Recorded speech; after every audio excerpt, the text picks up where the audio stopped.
گزارش ہے ایک مرتبہ سورہ حمد 3 مرتبہ سورہ توحید کی تلاوت فرما کر مرحوم سید ظہور حسن ابن نور الحسن کی روح کو احسان فرماتے ہیں۔ بسم اللہ الرحمن الرحیم الحمد للہ رب العالمین۔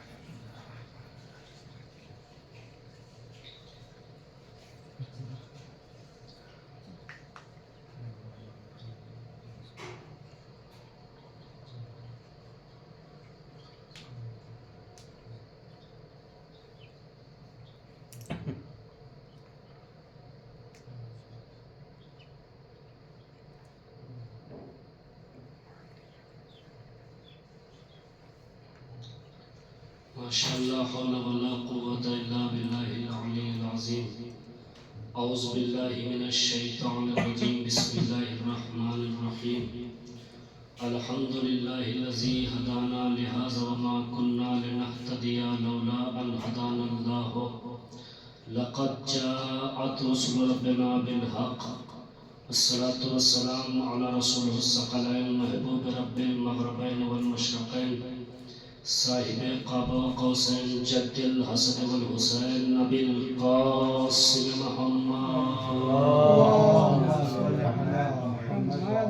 وعلیہ الطیبین الطاہرین المعصومین المظلومین، اما بعد فقد قال اللہ تعالی وتبارک فی القرآن المجید، بسم اللہ الرحمن الرحیم، ادعونی استجب لکم۔ صلوات بھیج دے محمد وآل محمد۔ اللهم صل على محمد وآل محمد۔ اس سے بہتر صلوات پڑھیں محمد اور آل محمد۔ اللهم صل على محمد وآل محمد۔ معصوم فرماتے ہیں کہ جتنی بلند آواز سے صلوات پڑھی جاتی ہے اتنا نفاق دور ہوتا ہے۔ بآواز بلند صلوات پڑھیں محمد۔ اللهم صل على محمد وآل محمد وعجل فرجهم۔ اصالہ ثواب کی مجلس سے اور عام طور پر اصالہ ثواب کی مجلسوں میں کل نفس ذائقۃ الموت اس آیت کی تلاوت کی جاتی ہے۔ بے شک ہر انسان کو موت کا ذائقہ چکھنا ہے، لیکن آج میں نے ایک الگ سا موضوع انتخاب کیا ہے جو دعا کے موضوع پر ہے۔ انشاءاللہ آپ کی اگر توجہ رہی تو ضرور محظوظ ہوں گے۔ قرآن میں اللہ بندوں سے کہہ رہا ہے ادعونی استجب لکم، اے میرے بندو مجھ سے مانگو، مجھ سے دعا کرو، میں اللہ تم سے وعدہ کرتا ہوں کہ میں تمہاری دعاؤں کو مستجاب کروں گا، میں تمہاری دعا کو قبول کروں گا۔ یہ کسی صحابی کا وعدہ نہیں ہے، یہ اللہ کا وعدہ ہے۔ صحابی کا وعدہ تو ٹوٹ سکتا ہے مگر اللہ کا وعدہ ٹوٹ نہیں سکتا ہے، اس لیے کہ اللہ کا وعدہ اٹل ہے۔ جب اللہ نے کہہ دیا کہ دعا مانگو، ہم تمہاری دعاؤں کو مستجاب کریں گے، ہم تمہاری دعاؤں کو قبول کریں گے، تو پھر یہ لبوں پہ شکوے کیسے کہ ہم رات رات بھر عبادت کرتے ہیں اور اللہ سے دعائیں پہ دعائیں کرتے ہیں اور ہماری دعا قبول نہیں ہوتی ہے۔ تو پہلے دعا میں دیکھیے سلیقہ دعا بھی ہے یا نہیں ہے، طریقہ دعا بھی ہے یا نہیں ہے۔ اب یہ سلیقہ دعا کون سکھائے؟ اگر ہم اس کے پاس سیکھنے چلے جائیں تو پلٹ کے نہ آئے، وہ ہمیں سکھانے آ جائے تو خدا نہ رہ جائے۔ تو دعا کا سلیقہ آخر سیکھا جائے تو کس سے سیکھا جائے؟ لہٰذا اللہ نے بندے اور اللہ کے درمیان ایک ایسی ذات کو بنایا جس کا بیک وقت رابطہ ادھر بھی ہے اور ادھر بھی ہے، جس کا بیک وقت رابطہ ادھر بھی ہے ادھر بھی ہے، تاکہ ہماری دعائیں اس تک پہنچائیں، اس کی عطائیں ہم تک پہنچائیں۔ قسم خدا کی ایسے صرف 14 نظر آئے، نہ یقین آئے تو تاریخ پڑھ کے دیکھ لیجئے، کبھی ان کی روٹیاں آسمان پہ جا رہی تھی، کبھی آسمان سے کھانے ان کے گھر آ رہے تھے۔ صلوات پڑھیں نا محمد و آل محمد۔ یہ بتائیں گے کہ دعا کا طریقہ کیا ہے، یہ بتائیں گے کہ دعا کا طریقہ کیا ہے۔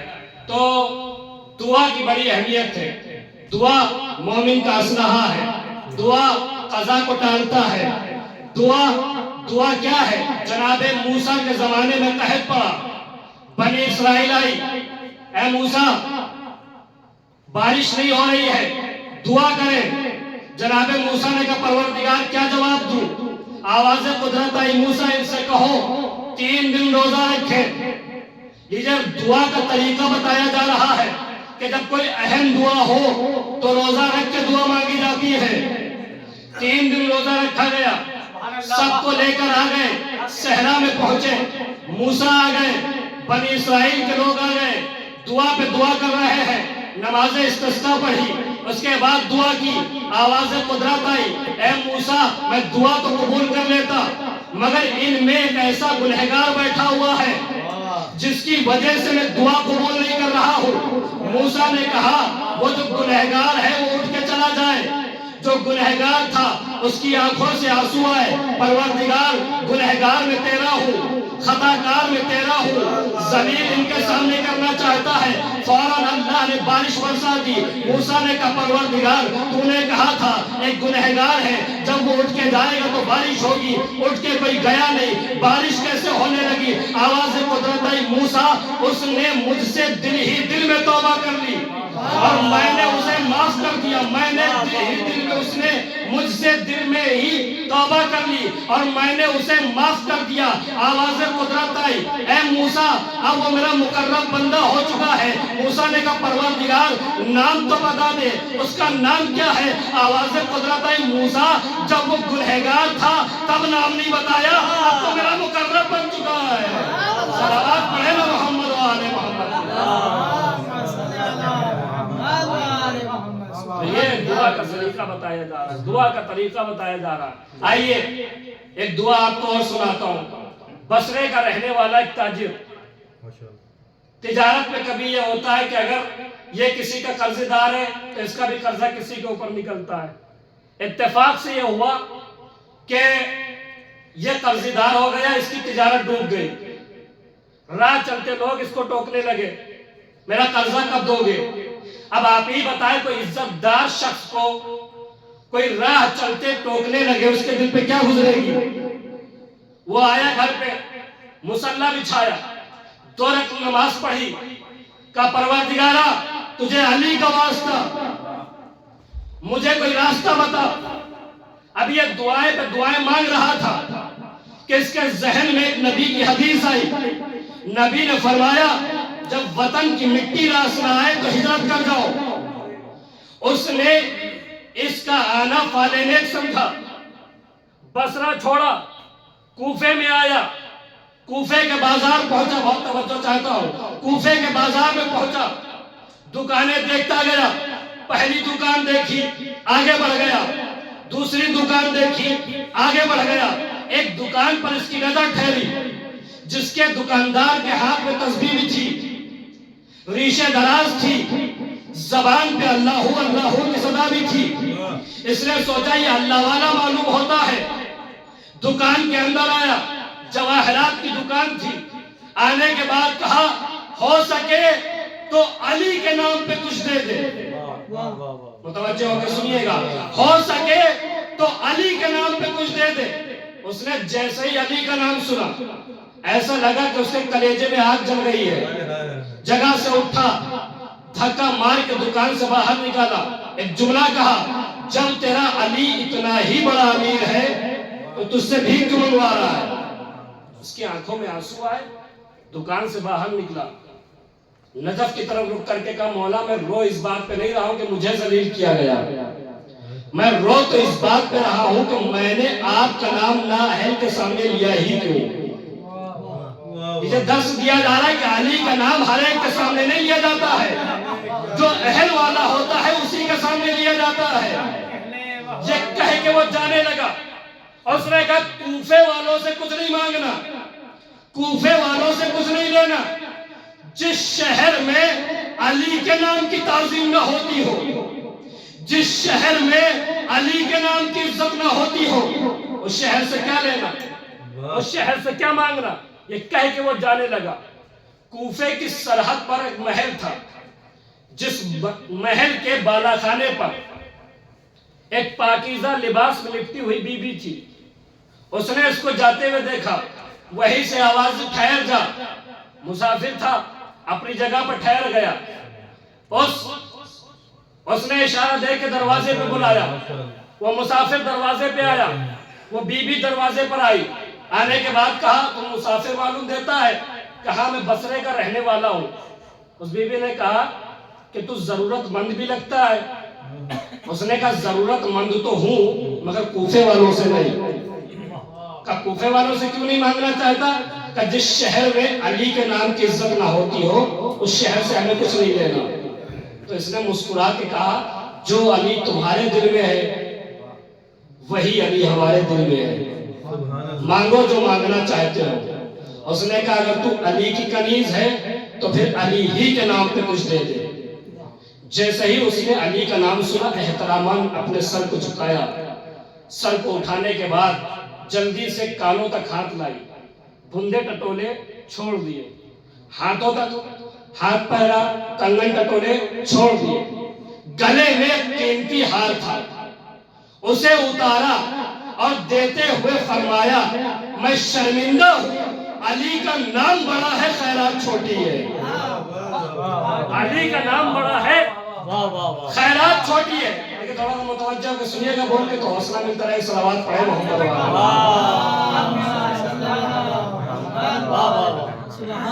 علی کا نام بڑا ہے خیرات چھوٹی ہے۔ اب وہ ہار لے کے کوفہ نہیں چھوڑا، ہار لیا واپس اسی دکان پہ آیا جہاں سے یہ نکالا گیا تھا۔ جب آخرات کی دکان پہ جیسے ہی پہنچا اس نے کہا پھر آ گیا مانگنے؟ اس نے کہا مانگنے نہیں آیا ہوں، تیری اوقات بتانے آیا ہوں۔ تو نے کیا کہا تھا جب علی اتنا ہی بڑا امیر ہے تو تجھ سے بھیک کیوں منگوا رہا؟ دیکھو دے دیا میرے مولا نے۔ یہ کہہ کے قیمتی ہار نکالا کہ میں اسے بیچنے آیا ہوں۔ جیسے ہی اس نے اس ہار کو دیکھا جلدی سے اٹھا، اسے دکان سے باہر نکالا، دکان بند کی، دوڑتا ہوا گھر کی طرف چلا۔ کچھ سمجھے جس نے ہار دیا تھا یہ اسی کی زوجہ تھی۔ حیرت نہ کیجئے، ہر فرعون کے لیے ایک آسیہ ہوتی ہے۔ یہ آیا گھر پہ، زوجہ کو بلایا، کہا تمہارا ہار کہاں ہے؟ اس نے کہا میں نے تو خیرات میں دے دیا۔ کہا اتنا قیمتی ہار خیرات میں دے دیا؟ کہ کیا بتاؤں اس نے نام ہی ایسا لے لیا تھا۔ کہ کس کا نام لیا؟ کہ مولا غدیر جناب امیر علی ابن ابی طالب کا نام لیا۔ اس نے کہا اس کا مطلب تو بھی رافضہ ہے، تو بھی علی کی چاہنے والی ہے۔ کہ جب تو جان ہی گیا تو تجھ سے کیا چھپانا، میرے دل میں علی رہتا ہے۔ اس نے کہا اچھا علی کی کنیز ہو تمہیں شریعت نہیں معلوم؟ کہا کیسی شریعت؟ کہ شوہر کی اجازت کے بغیر خیرات نہیں دی جاتی۔ اس نے کہا علی کی کنیز کو تو شریعت سکھائے گا؟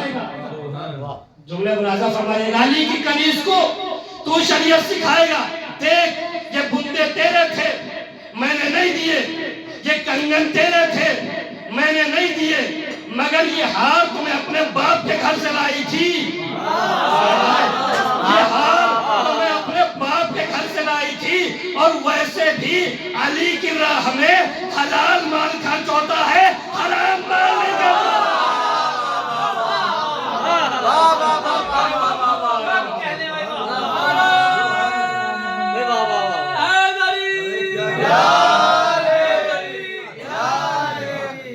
ویسے بھی علی کی راہ میں حلال مال خرچ ہوتا ہے، حرام مال نہیں خرچ ہوتا ہے۔ کہتی ہے علی کا عشق کسے کہتے ہیں؟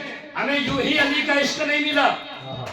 شاعر کا ایک بند یاد آ گیا، ہمیں یوں ہی عشق علی نہیں ملا۔ شاعر کہتا ہے اس عشق کے لیے کرنا کیا پڑتا ہے؟ شعور حسن طلب کو جگانا پڑتا ہے، شعور حسن طلب کو جگانا پڑتا ہے، فصیلے دار پہ خود کو چڑھانا پڑتا ہے، لہو جگر کا سینہ کو پلانا پڑتا ہے، کبھی کبھی تو بھرا گھر لٹانا پڑتا ہے۔ گوہر یہ کاسے کمزات میں نہیں ملتا، علی کا عشق ہے خیرات میں نہیں۔ علی کا عشق ہے خیرات میں نہیں ملتا۔ اس نے کہا کہ یہ ہار میں اپنے باپ کے گھر سے لائی تھی۔ اس نے کہا علی کی کنیز علی کی چاہنے والی میرے گھر میں نہیں رہ سکتی۔ طلاق دیا، خنجر نکالا کہ جن ہاتھوں سے خیرات دی ان ہاتھوں کو قلم کروں گا۔ ان ہاتھوں کو کاٹا، اسے گھر سے باہر نکالا۔ اب اس کے ہاتھوں سے خون بہ رہا ہے، اس کی کوشش یہ ہے کہ میں اس جگہ پہنچ جاؤں جہاں پر قافلے پڑاؤ ڈالتے ہیں، تاکہ اگر میں مر بھی گئی تو لوگ دفن کرنے والے مجھے مل جائیں گے۔ دیکھیے عشق کیا ہے، سنیے گا۔ چلی اور اس جگہ پہ آئی جہاں قافلے پڑاؤ ڈالتے تھے، غش کے عالم میں آ گئی، زمین پہ گر گئی۔ اتفاق سے دو بزرگوار گھر سے نکلے تھے اور وہ لاولد تھے۔ انہوں نے دیکھا کہ خون میں نہائی ہوئی بچی زمین پہ پڑی ہوئی ہے، اسے اٹھایا، علاج و معالجہ کرایا اور اپنے گھر میں بیٹی کی طرح اسے پالنے لگے، اس کی پرورش کرنے لگے۔ عرصہ گزر گیا 6 برس کا، 6 سال تک انہیں بزرگوار کے گھر میں یہ رہ رہی ہے، عبادت کر رہی ہے، مولا کے تسبیح پڑھ رہی ہے، نمازیں پڑھ رہی ہے، انہیں بزرگوار کے گھر میں یہ رہ رہی ہے۔ انہیں بزرگوار کے گھر کے پاس ایک بہت بڑے تاجر نے اپنا محل بنوانا شروع کیا۔ محل بننے لگا، ایک عرصہ لگا محل بننے کا، محل بن کے تیار ہوا۔ اب وہ تاجر جس نے محل بنوایا تھا، اس کا دستور یہ تھا کہ نماز شب کے بعد اپنے محل کا تلایا پھرتا تھا، تاکہ ہم اپنے محل کو دیکھیں کہ علی کے عشق میں ہم نے محل بنوایا ہے۔ وہ ایک مرتبہ تلایا پھر رہا تھا، اس نے دیکھا کہ بزرگوار کے گھر سے ایک روشنی نمودار ہو رہی ہے۔ اس روشنی کے قریب گیا تو کیا دیکھا؟ ایک پاکیزہ لباس میں لپٹی ہوئی بیوی عبادت کر رہی ہے۔ جیسے اس کی عبادت کو دیکھا، اس کے دل میں عقد کی خواہش ظاہر ہوئی۔ صبح ہوئی، بزرگوار کے گھر میں گیا، کہا آپ کی بیٹی کے ساتھ عقد کرنا چاہتا ہوں۔ ان بزرگوار نے کہا یہ بیٹی میری نہیں ہے، میں اس سے اجازت لیتا ہوں، اگر وہ راضی ہے تو میں عقد کر دوں گا۔ بزرگوار بیٹی کے پاس آئے، کہا فلاں تاجر کا رشتہ آیا ہے، کہا تمہیں منظور ہے؟ اس نے کہا جو آپ کی مرضی، میں آپ کے گھر میں رہ رہی ہوں، آپ کی بیٹی ہوں، جو آپ کی مرضی۔ عقد کا وقت معین ہوا، عقد ہوا، یہ شادی کر کے اس محل میں آئی۔ اب سنیے گا توجہ کے ساتھ، دعا۔ محل میں آئی، اس نے عقد کر لیا، لیکن جیسے ہی محل میں قدم رکھا، اسے خیال آیا کہ اس نے میری عبادت کو دیکھ کے عقد کیا ہے، اسے یہ تو نہیں معلوم میرے ہاتھ کٹے ہوئے ہیں۔ مصلی بچھایا، 2 رکعت نماز پڑھی، اے علی کے خدا، یا تو میرے ہاتھوں کو سلامت کر، یا اسی وقت مجھے دنیا سے اٹھا لے، یا اسی وقت مجھے دنیا سے اٹھا لے۔ یہ کہہ کے زارو قطار روئی، روتے روتے غش کے عالم میں آئی۔ اب اس نے کیا خواب میں منظر دیکھا کہ ایک نور کا محل ہے، اس نور کے محل میں یہ موجود ہے، نور کے محل میں ایک نورانی کرسی پر نورانی شخصیت بیٹھی ہوئی ہے۔ ایک انگلی کا اشارہ کیا، اس کے ہاتھ ایسے ٹھیک ہو گئے جیسے زخم تھا ہی نہیں۔ اب یہ جو خواب سے بیدار ہوئی تو اس نے دونوں ہاتھوں کو دیکھا تو دونوں ہاتھ سلامت۔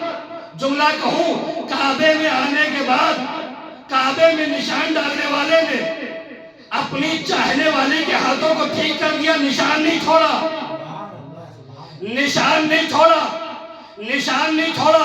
شوہر کے ساتھ زندگی بسر کرنے لگی۔ پورے واقعے کا نچوڑ پیش کر رہا ہوں، سب مل کے بولیے اگر نتیجہ آپ تک پہنچ جائے۔ شوہر کے ساتھ زندگی بسر کر رہی تھی کہ اتنے میں کسی نے دروازے پہ گلباب کیا۔ شوہر کسی کام میں مشغول تھا، کہا دیکھو دروازے پر کون ہے۔ یہ آئی، دروازہ کھولا تو کیا دیکھا؟ ریشہ دراز ہے، اور کہہ رہا اللہ کے نام پہ دے دو، اللہ کے نام پہ دے دو۔ اس نے پلٹ کے کہا تو بھیک کب سے مانگنے لگا؟ کون پہنچا کون نہیں پہنچا، جو پہنچ گئے جملے پہ خاموش نہیں بیٹھے گا، سنیے گا۔ اس نے کہا تو بھیک کب سے مانگنے لگا؟ تیرا تو کوفے میں بہت بڑا محل تھا، تیری تو جواہرات کی بہت بڑی دکان تھی۔ اس نے کہا بی بی کیا بتاؤں، جیسے ہی تیرے ہاتھ کاٹے گھر سے باہر نکالا، دکان پہنچا، دکان میں بھی آگ، واپس محل میں آیا، محل میں بھی آگ۔ ارے حیرت نہ کیجئے گا، علی کے دشمنوں کے لیے آگ ہی آگ ہوتی ہے، یہاں بھی آگ ہوتی ہے، وہاں بھی آگ ہوتی ہے۔ صلوات پڑھے نا محمد و آل محمد۔ یہاں بھی آگ ہوتی ہے اور وہاں بھی آگ ہوتی ہے. اب وہ بڑا جس سے ابھی آگ دھواں تھا قدموں پہ گرا بی بی اسے پہچان گئی, مجھے نہیں پہچانا. کہ تم کون ہو؟ کہ میں وہی تو ہوں جس کو تم نے ہار دیا تھا. میں اس ہار کی برکت سے آج بہت بڑا تاجر بن گیا. تو سمجھے علی کی محبت امیر کو فقیر بنا دیتی ہے اور علی کی دشمنی امیر کو فقیر بناتی ہے. علی کی محبت فقیر کو امیر بنا دیتی ہے. صلوات پڑھے نا محمد و آل محمد.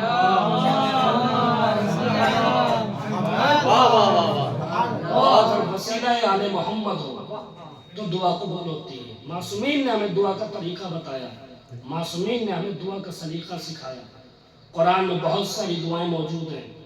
اس میں جناب زکریا کی ایک دعا رب ہب لی من لدنک ذریۃ طیبۃ انک انت السمیع الدعاء, پروردگار مجھے ایک اولاد دے دے, مجھے ایک اولاد دے دے. یہ جناب زکریا دعا مانگ رہے ہیں اولاد کی. اچھا اولاد کی تمنا کون نہیں کرتا؟ آپ بھی کرتے ہیں, لیکن آپ کرتے ہیں اس لیے کہ پیری کا سہارا مل جائے.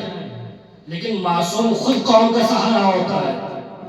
معصوم بیٹا جب مانگتا ہے تو اپنے لیے نہیں مانگتا ہے بلکہ کسی معصوم کی نصرت کے لیے مانگتا ہے. تو جناب زکریا نے بس 2 جملے اور جناب عباس تک آ رہا ہوں, وقت مسائل دے رہا ہوں. ملاحظہ فرمائے کہ جناب زکریا نے دعا مانگی بیٹا دے دے. ایسا نہیں ہے کہ جناب زکریا نے کوئی بچہ پالا نہ ہو. جناب مریم کو اپنی آغوش میں پرورش کر چکے ہیں. جناب مریم کی ماں جناب حنا جنہوں نے منت مانی تھی کہ ہماری جو اولاد ہوگی اسے بیت المقدس کی خدمت کے لیے وقف کر دوں گا. جب مریم آئی دنیا میں تو جناب حنا لے کے چلی. توجہ فرمائیے گا, جناب حنا لے کے چلی. آئی, کیا دیکھا کہ لوہے کے قلم سے علماء پتھر پہ توریت لکھ رہے ہیں. تو جناب حنا نے کہا کون ہے جو کفیل مریم بنے گا؟ کسی علماء نے کہا میں کفیل مریم بنوں گا, کسی علماء نے کہا میں کفیل مریم بنوں گا. اللہ نے کہا تم کفیل مریم نہ چنو, تم کفیل مریم نہ بناؤ. اللہ اوباشوں سے نہیں کہہ رہا تھا, اللہ عیاشوں سے نہیں کہہ رہا تھا, اللہ علماءوں سے کہہ رہا تھا. علماء سے کہہ رہا تھا کہ تم نہ کفیل مریم چنو, تم نہ کفیل مریم بناؤ. کفیل مریم چننے کا حق مجھے ہے. میں بتاؤں گا کہ کفیل مریم کون ہے, میں بتاؤں گا کہ کفیل مریم کون ہے. آپ نے توجہ ہی نہیں دی. کفیل مریم کون ہے؟ ارے جب علماء کو کفیل مریم چننے کا حق نہیں تو جاہلوں کو جانشین محمد چننے کا حق ہے. صلوات دیتے نا محمد جاہلوں کو جانشین محمد چننے کا حق کہاں سے؟ تو آواز قدرت آئے کہ آپ لوگ لوہے کا قلم پانی میں ڈالیں. جس کا لوہے کا قلم ڈوب جائے گا وہ خارج از کفیل مریم ہو جائے گا, اور جس کا لوہے کا قلم پانی پر ٹھہر جائے گا وہ کفیل مریم بنے گا. سب نے ڈالے قلم, سارے علماء کے قلم پانی میں ڈوب گئے. صرف جناب زکریا نبی کا قلم پانی کی سطح پر ٹھہرا رہا. دیکھیے قرآن ماضی سناتا ہے, مستقبل سمجھاتا ہے. ماضی سناتا ہے, مستقبل سمجھاتا. پروردگار لوہے کا قلم پانی پہ کیسے رک گیا؟ کیا تم سمجھے نہیں یہ میرے قدرت کی بات ہے؟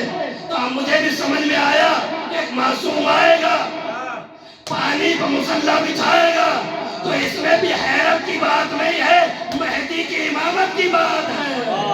صلوات بھیجے محمد و آل محمد. مہدی کی امامت کی بات ہے. تو 2 بچوں کو جناب زکریا پال چکے, جناب مریم کو, جناب عیسیٰ کو. اس کے بعد اولاد کی تمنا کر رہے ہیں. جیسے میرا مولا علی حسنین کو پال چکے, ستین کو پال چکے, عینین کو پال چکے, اس کے بعد دعا کر رہے ہیں کہ عباس دے دے. اس کے بعد دعا کر رہے ہیں کہ عباس دے دے. توجہ فرمائیے گا, عباس کیسے مانگا, اہتمام کیا کیا؟ جناب عقیل سے کہا بہادر خاندان تلاش کرو. بس آخری نکتہ اور اپنے مسائل. بہادر خاندان تلاش کرو. کون کہہ رہا ہے؟ مولا کائنات جس کی تلوار نسلیں پہچانتی ہے، وہ عقیل سے کہہ رہا ہے کہ بہادر خاندان تلاش کرو۔ میں کہوں گا اے امیر کائنات آپ کیوں کہہ رہے ہیں؟ آپ کو تو معلوم ہے کون نسب کا اچھا ہے، کون بہادر خاندان ہے، کون بھاگنے والا ہے، آپ کو تو بہتر معلوم ہے۔ کہ تم سمجھے نہیں، قرآن پڑھو۔ اللہ نے جناب موسیٰ سے پوچھا تمہارے ہاتھ میں کیا ہے؟ کیا اللہ کو نہیں معلوم تھا موسیٰ کے ہاتھ میں عصا ہے؟ کہ تم یہ نہ دیکھو کہ اللہ نے پوچھا، موسیٰ کا جواب سنو۔ موسیٰ نے کہا پروردگار یہ عصا ہے، میں اس سے بکریاں بھی چراتا ہوں، سایہ بھی کر لیتا ہوں، بستر بھی بنا لیتا ہوں، توجہ فرما رہے، بستر بھی بنا لیتا ہوں۔ پوچھا تھا اتنا کہ ہاتھ میں کیا ہے، اتنا کہہ دیتے کہ عصا ہے، لیکن فضائل سنانے لگے۔ اللہ نے اس لیے پوچھا کہ اگر نہ پوچھتا تو کردار موسیٰ سمجھ میں آتا، عظمت عصا سمجھ میں نہ آتا، کردار موسیٰ سمجھ میں آتا، عظمت عصا سمجھ میں نہ آتا۔ تو مولا کائنات نے بھی عقیل سے اسی لیے کہا تاکہ عظمت غازی عباس کو سمجھتی دنیا، عظمت مادر ام المنین نہ سمجھتا کوئی۔ صلوات بھیجے نا محمد وآلہ محمد۔ جناب ام المنین کی عظمت کو دنیا نہ سمجھ پاتا اگر عقیل سے نہ کہتے۔ تو عزیزان محترم، یہ مولا کائنات جنہوں نے دعا مانگی کربلا کے لیے، ایک عباس دے دے جو کربلا میں میرے حسین کو کام آئے۔ مگر عزیزانوں، جس عباس کو اتنا بھروسہ تھا،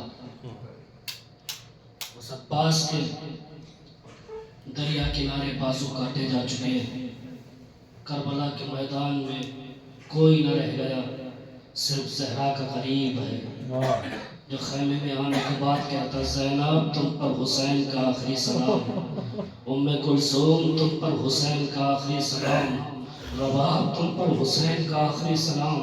سب کو سلام کیا، آخری رخصت کے لیے سید سجاد کے خیمے میں آئے۔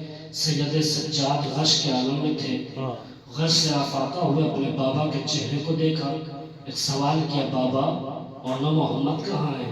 اے بابا قاسم کہاں ہے؟ اے بابا علی اکبر کہاں ہے؟ اے بابا اتنا تو بتا دو یہ آپ کے کپڑے خون میں رنگین کیوں ہیں؟ آواز آئی، اس واسطے کپڑے یہ میرے خون میں بھرے ہیں، دم توڑ کے یہ سب میری گودی میں مرے ہیں۔ عزادارو، حسین کے رخصت کا منظر عجب میرانی صاحب لکھتے ہیں، کہتے حسین جب کے چلے بعد دو پہر رن کو، نہ تھا کوئی جو سنبھالے لجام توسن کو، حسین چپ کے کھڑے تھے جھکائے گردن کو، سکینہ جھاڑ رہی تھی ابا کے دامن کو، نہ آسرا تھا کوئی شاہ کربلائی کو، فقط بہن نے کیا تھا سوار بھائی۔ حسین رہوار پہ سوار ہوئے، ختم کر رہا ہوں مجلس۔ حسین نے رہوار پہ بیٹھے، گھوڑے کو ایڑ لگائی، رہوار آگے نہیں بڑھتا۔ حسین نے کہا اس کے وفادار یہ میرا آخری سفر ہے، مجھے منزل تک پہنچا دے۔ رہوار نے حسین کو دیکھا، صبح کی طرف اشارہ کیا، کیا دیکھا؟ 4 سال کی بچی گھوڑوں کے سموں سے لپٹی ہوئی کہہ رہی تھی، بابا نیند آئے گی جب آپ کی بو پاؤں گی بابا، میں رات کو مقتل میں چلی آؤں گی بابا۔ فرمایا نکلتی نہیں سیدانیاں باہر، سینے پہ سلائیں گی تمہیں رات کو مادر۔ اس نے کہا سوئیں گے، کہا پھر علی اصغر۔ شاہ نے کہا بس ضد نہ کرو صدقے میں تم پر، ارے رات آئے گی اور دشت میں ہم ہوئیں گے بی بی، اصغر بھی میرے ساتھ وہیں سوئیں گے بی بی۔ کہنے لگی بس دیکھ لیا آپ کا بھی پیار، میں آپ سے بولوں گی نہ میں یا شاہ ابرار، اچھا نہ اگر کیجئے جلدانے کا اقرار، مر جائے گی شب کو طلب کر یہ دل افغان۔ ارے کیسی ہے یہ باتیں، میرا دل روتا ہے بابا، گھر چھوڑ کے جنگل میں کوئی سنے بھی علی سامنے قیامت کر دی۔ شاہ نے کہا بس صبر کرو بات کو جانی، دیتی ہو اگر عباس کو پیغام زبانی، سوکھے لبے لال یہ ہے تشنہ دہانی، ارے ملتا ہے تو پینے کے لیے لاتے ہیں پانی، محبوب الہی کے نوازے ہیں سکینہ، ہم بھی تو کئی روز کے پیاسے۔